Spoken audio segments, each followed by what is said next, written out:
Hey everyone, how's it going? Welcome to the No DQ live recap of AEW Dynamite for April the 28th, 2021.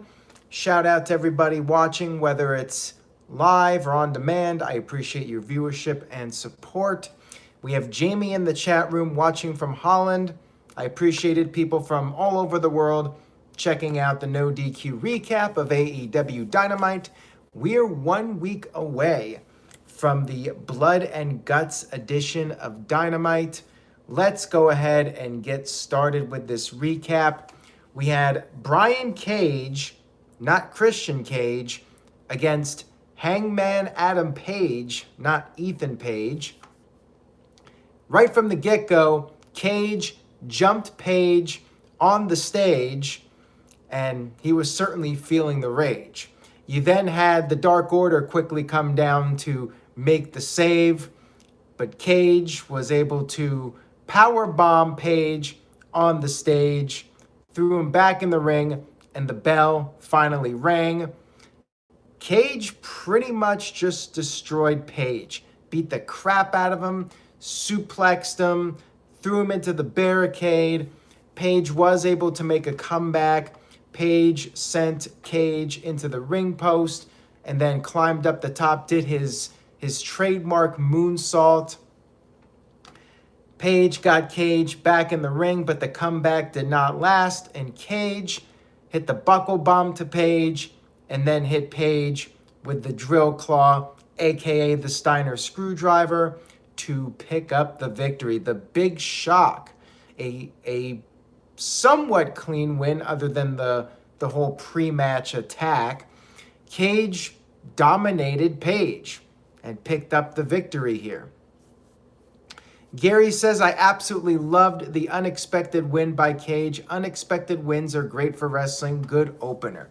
I agree. This was maybe the most shocking win since you had Brody Lee beat Cody to win the TNT title. Remember how shocked people were at that? This was not quite as shocking, but still pretty big win here for Brian Cage. Maybe his biggest win in AEW to date. So nice opener for the show. I liked it. The one and only Caleb Jacobs with a $3.27 super chat. Thank you for that. He says, do you think Omega will ever go to WWE? Probably. Everybody ends up there. Even Sting ended up in WWE when we never thought he would go there. We always thought Sting would be the one person to never work for Vince, and he did. I think the Young Bucks too. If I had to make a prediction, I'll say Young Bucks, Kenny Omega, one day they'll be in a WWE ring in some capacity. And Elon Brown says Team Taz was due for a win. They've been jobbing for like 2 to 3 months straight. Yeah, big win for Team Taz. Big win for Brian Cage. We had the Bullet Club in their limousine cutting a promo, and Kenny Omega did briefly talk about winning the Impact World title. If you guys missed it, check out my little recap of that match. I did a stream on Sunday night. However, Omega is still pissed off about last week when you had Jon Moxley and Eddie Kingston destroy their trailer and smash it up. Omega said he's not afraid of them, and then all of a sudden a horn started honking like last week and everybody freaked out, but as it turns out, it was their driver, Michael Nakazawa, who accidentally set off the horn. And then Omega finished the promo by saying that if Eddie Kingston wanted a piece of him, he would have to go through Nakazawa first. We then had our first tag team match of the evening. We had Matt and Mike Sydal against the Young Bucks in an eliminator match. So basically, if the Sydal brothers won the match, they would get an opportunity at the tag team titles. The Young Bucks had some new wardrobe to go with their new attitude. You had Don Callis on commentary. You even had Matt and Nick do a little twin magic, even though they're not twins. And the referee, Mike Knox, was just completely oblivious, even though he knows the guys. Although I guess he was just going to let it slide. They're the Young Bucks after all. He could just have the mentality that they sign his paychecks and he's got to let them do whatever they want. Anyways, you had the Seidel brothers make a comeback. And they did some double team moves, but Nick was able to make the save.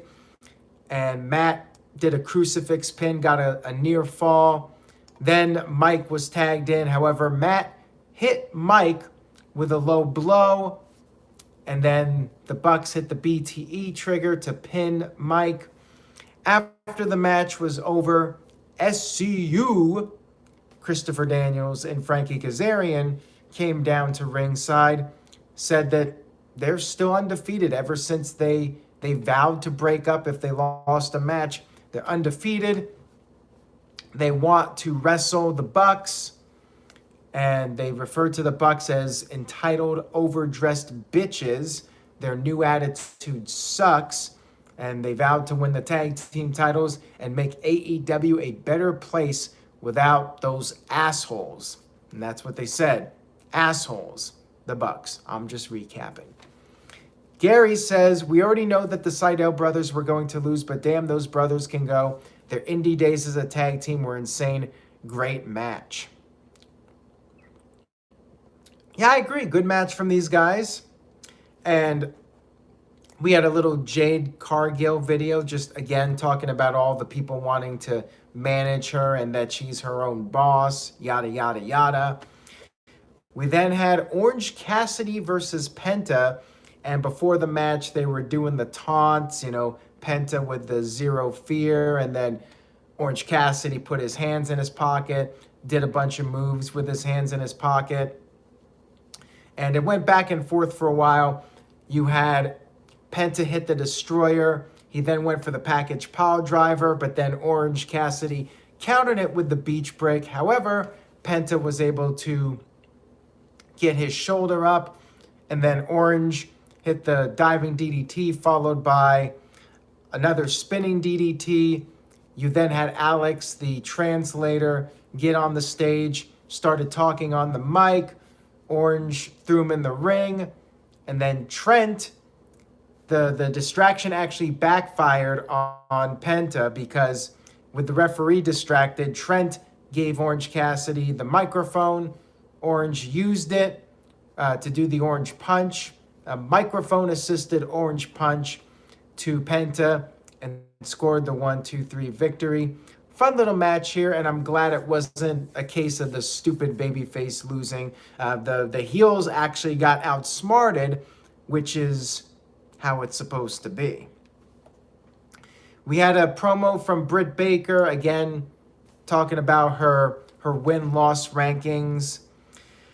We had the parlay, the face-to-face confrontation between the Pinnacle and the Inner Circle to hype up next week's Blood and Guts match. And each team had some personal security. You had the Inner Circle with some bikers as their security. Tony Schiavone was the moderator, and they got right to the point.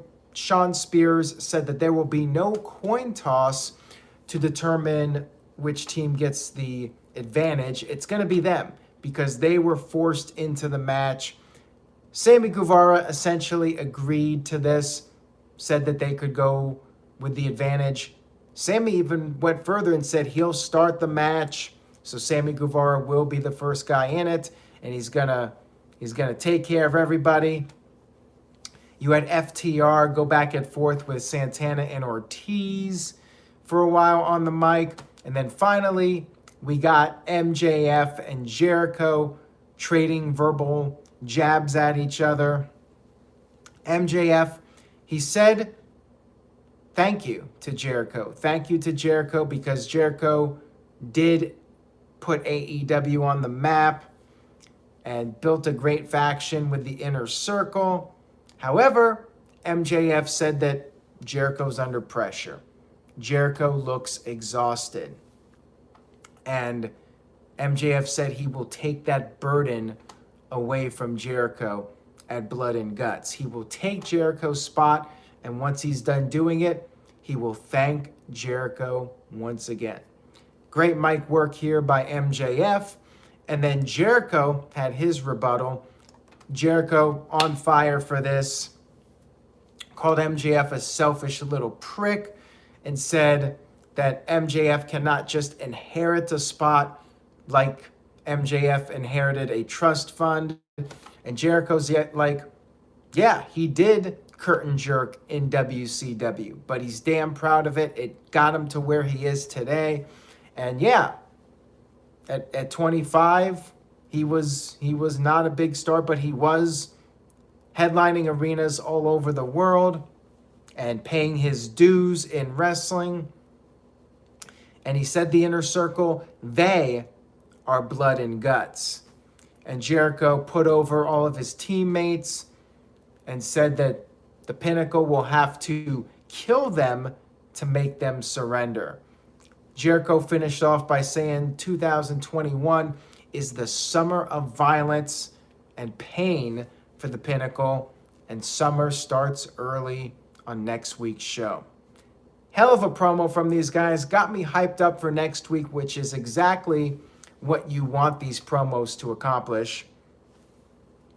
Marcus Metcalf with a $5 super chat. Thank you, Marcus. Says, your thoughts on the Blood and Guts cage match design with the top and cage sitting on the floor, i.e. Hell in a Cell? I'm fine with it. I know with the cage being open, that allows big spots off the top, and we've seen it a lot in NXT with the War Games matches, but the original design was closed. And in a way, I like that because it prevents the outside interference, like the Hell in a Cell is supposed to do. And of course, we get the outside interference in that a lot. But the idea is that with a roof on the cage, it keeps everybody inside. So I do like the design. And I think with these guys, it's not going to be about the high spots for the most part. They're not going to be doing as many. I'm sure they'll still come up with some stuff, but it's mainly going to be about the blood and the guts. And it's going to just be a violent fight between these guys with a lot of carnage, a lot of hardcore back and forth brutality in this match. It's more about that and less about the flying off the top and everybody catching them. And they may still do something like that in some fashion. But I would expect it's going to be a lot of just weapons being used and a lot of intense back and forth brawling between these guys. And Gary says, this promo segment, this is how you hype a match. He says he gives an extra brownie point to Tony Khan for not booking a stupid brawl, saving it for next week. I agree. I'm glad that they didn't just do a brawl there, save the physicality for next week. Well done there. I agree. Nice segment. We then had Michael Nakazawa sitting in the ring. He had a laptop. He was dressed like he's part of Best Buy or something, working the Geek Squad. He's sitting in the ring, and Eddie Kingston's like, he doesn't want to deal with this sports entertainment crap. Kenny Omega then came down to the stage and was a distraction. Nakazawa hit Kingston with the laptop, but Kingston quickly recovered from this, and he hit an exploder, and then Kingston grabbed a chair. He was going to use the chair, just like Steve Austin did to Brian Pillman, to break the ankle of Nakazawa. And Kenny said if that happens, there will never be a match between them. And you had Omega send in one of his other goons, Brandon Cutler. But then Moxley showed up, attacked Omega, got Omega in the ring, put the sleeper hold on, and then Kingston was going to break Omega's ankle. This led to Don Callis pleading with Kingston to not do it. And Kingston said he wanted a match. Did he want a world title match? No. What he wanted was a tag team match, holla, holla, holla, with him and Moxley against Omega and Nakazawa. So kind of interesting. I mean, this gave me vibes to like 1999 Attitude Era when Mick Foley would threaten to finish off Shane McMahon and force Vince to give him a title match. So you could have any match possible, but for some reason, Kingston just wanted a tag team match. Okay. Kind of weird, but all right. Segment was fine otherwise. We had Taz backstage being interviewed and talked about Brian Cage's win, and there's still unfinished business, though, with Christian Cage, not Brian Cage. Christian appeared to confront Taz and said he will deal with every member of Team Taz one-on-one, and it's not just about losing, it's about learning. And he said once he gets through with all of them, maybe they will learn that they are better off without Taz. And also, Christian took a little jab at Taz wishing he could wrestle again, but Christian actually did it. Ouch. Imagine if Taz ever came back. That would be interesting. We had Chris Statlander versus Penelope Ford, which was the one women's match of the night, a little bit earlier than usual. It was like 9:15. And they went right at it from the get-go. Back and forth match here between the ladies. Pretty good stuff between them. Ford hit a top rope neck breaker for a near fall. And then Statlander hit the solar eclipse for a near fall. Then you had Kip Sabian, who was at ringside attempting to interfere, but Orange Cassidy stopped him. Statlander picked up the win with her finisher, the Big Bang Theory. And I don't think Taz is wrestling, but it was a nice little dig by Christian at Taz, and certainly would make you think, well, is it even possible? But I'm not sure if we'll ever see Taz. I'm not even sure if he can wrestle again. I really don't know what the deal is. You'd have to ask him about that, although he would probably not tell you if he was going to come back. We had the Nightmare Family against the Factory, and before this, there was a little video package to hype up the main event, which was Darby Allin versus 10. That's right, 10 in the main event of Dynamite. I mean, they're really just trying to build up Darby Allin, giving him the main event spots against various challengers. But yeah, they're really testing how they can do in the main event spots. Definitely by putting 10 in there. You know, when I think of like a big hook for the end of the show, I'm not really thinking 10, with all due respect to the guy. But they did a little video package and they referenced Brody Lee, how much Brody Lee liked 10. I guess that was a way to get him built up for this match and get people to think, well, man, I really hope 10 wins this. And I agree with Gary, it was a sweet touch. We had the Nightmare Family against the Factory, which is QT Marshall's faction. These three whippersnappers, actually four, Nick Camarado, Aaron Solo, and QT, along with Ogogo. They arrived in Cody's family bus, the Nightmare Family bus. I guess they stole the keys or did something. And where did they steal it from? Was it there at the arena and they just were like, okay, let's pull around the corner and come back in? Like, where did that bus even come from? So anyways, you had Billy Gunn, Dustin Rhodes, and Lee Johnson representing the Nightmare Family. And again, the fight started right before the bell rang. They just went at it. Ogogo interfered. It was basically 4-on-3. Ogogo hit a couple of his gut punches. One of them was to Lee Johnson, and then QT Marshall took advantage of the situation and scored the victory. After the match was over, Camarado used the cowbell on Dustin Rhodes, so I guess we'll be getting a cowbell match at some point. throwback to a previous era of wrestling, or 2 or 3 generations ago. Gunn Brothers made the save. Austin and the other one, they made the save, and then while all this fighting was going on, QT Marshall escaped, got into he was going to try to escape in the bus, but as it turns out, Cody Rhodes was in the bus. He attacked QT. They ended up somehow on top of the bus, and Aubrey Edwards actually went up on top of the bus as well, and Cody put the figure 4 on top of the bus. Pretty cool visual here, and you had like all the wrestlers at the bottom cheering them on. So yeah, this was a pretty cool little segment to do on the show. Definitely a memorable one, although it just was so weird that they ended up on top of the bus. Just felt random to me, but it was a cool visual. I liked it. And we had some graphics shown for next week. There will be more than one match. At first, there was some speculation that Blood and Guts would be a really long match and be the only match of the show, but that is not the case. They will be doing a semi-full card for this. There will be something like 5 matches, I think.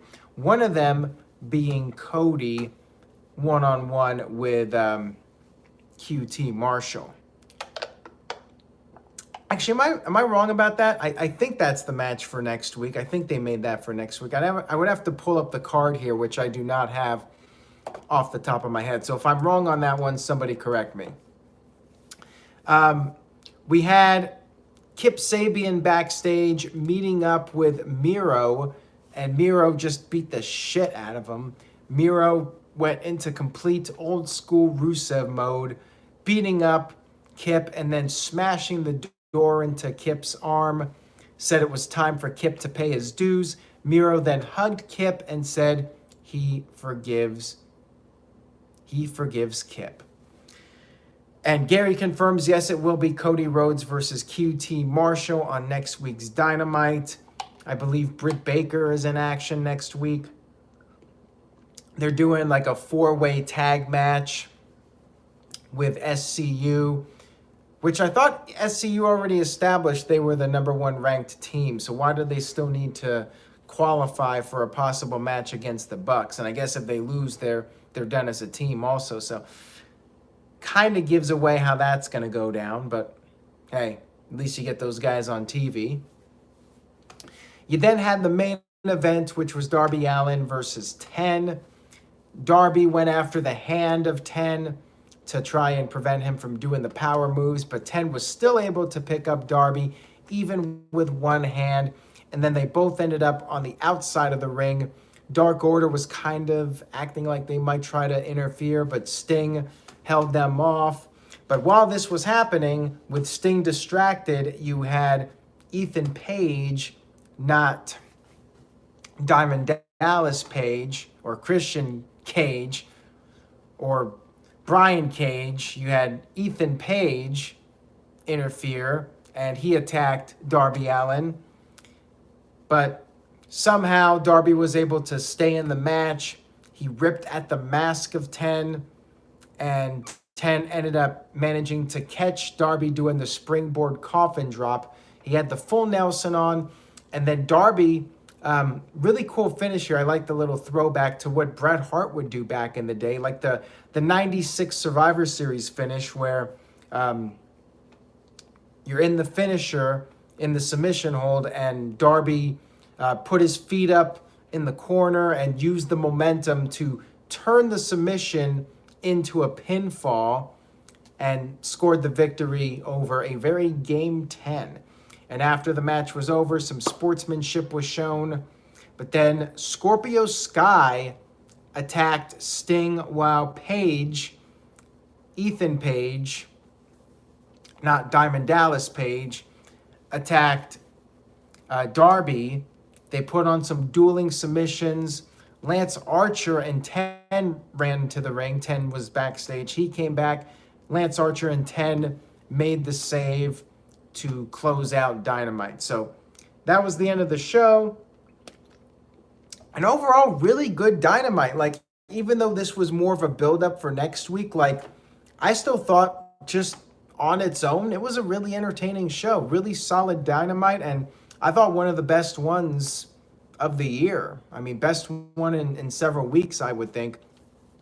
So I am going to go with a B plus for this one. Really good Dynamite, and I'll be shocked if next week isn't A tier. Like, it will be a great Dynamite, I'm sure. Really looking forward to that blood and guts match. You know they're going to go all out, as AEW tends to do. Gary gives it a solid A minus.